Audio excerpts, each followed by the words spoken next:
তো so guys দেখতে পাচ্ছ আমার মেয়ে আজকে আর্ট করেছে, কি সুন্দর। আজকে ওদের প্রজেক্ট আছে, এটা ওদের স্কুল থেকে দিয়েছে প্রজেক্টটা।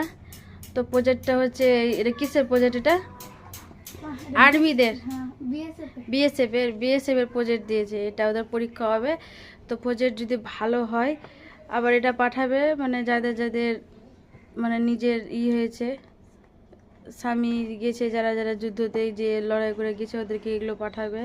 তো এই জন্য এগুলো আর্ট করেছে। তো চলো গেছে, এখন ভাত বেড়ে নিয়েছি, ভাত খাওয়াবো আমার মেয়েকে। তখন ভাত খাবে, তাই তো মাংস নিয়েছে, বাঁধাকপি ভাজা। বাঁধাকপি ভাজাও ছিল, কালকের মাংসও ছিল, কিছু খাওয়া হয়নি, আজকে কিছুই রান্না করবো না। এখানে শুধু করলা ভাজা, বাঁধাকপি ভাজা আছে, মাংস আছে। এখানে আছে ডিমের তরকারি, 3টা ডিম। তো বাসি ডিম খাওয়াবো না, দিয়ে দিব।